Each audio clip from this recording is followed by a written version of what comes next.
आंदोलन किया और क्या आपका विरोध है?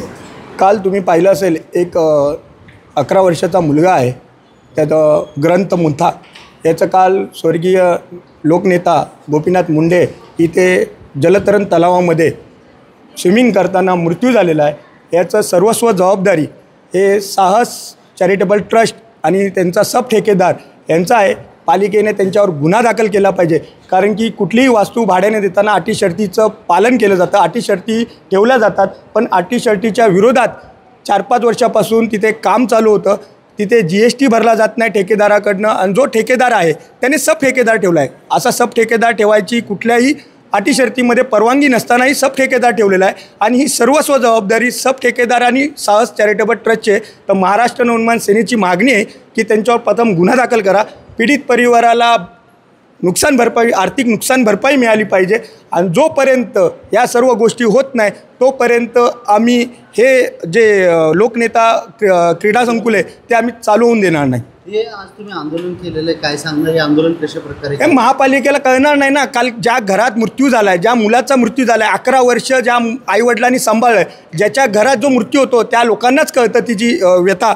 ही व्यथा दाखवण्याचं काम महाराष्ट्र नवनिर्माण सेनेने प्रतिमात्मक दाखवलेलं आहे। हे आमचं कुठलंही आंदोलन नाही आहे। आज आम्ही हे निवेदन द्यायला आलो आहे, कारण की हे अधिकारी ते एवढे निगरगट्टे झालेले महापालिकेची की यांना आंदोलन करून हे कारवाई प्रस्तावित आहे, कारवाई करत आहे अशी नालायकपणे उत्तरं देत आहे। म्हणून महाराष्ट्र नवनिर्माण सेना हे आता निवेदन देतानाच हे अशा प्रकारे एक प्रतिमात्मक आंदोलन म्हटलं तरी चालेल, पण निवेदन देण्याचा प्रयत्न करत आहे आम्ही। पुलिस की भूमिका पर क्या कहेंगे?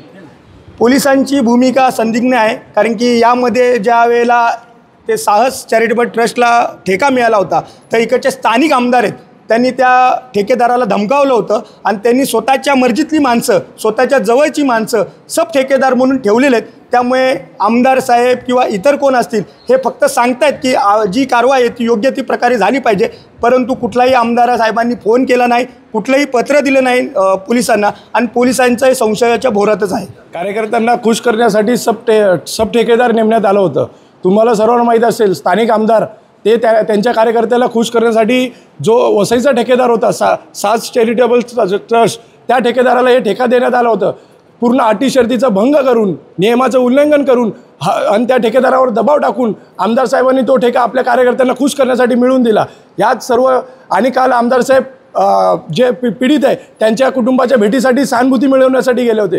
तुम्ही त्या संबंधित जे ठेकेदार आहे त्यांच्यावर काय कारवाई करणार हे जनतेला सांगितलं नाही, किंवा पोलीस स्टेशनला तुम्ही कळवलं नाही। फक्त सहानुभूती मिळवण्यासाठी तुम्ही त्या कुटुंबाची भेट घेण्यासाठी तिथे गेले होते।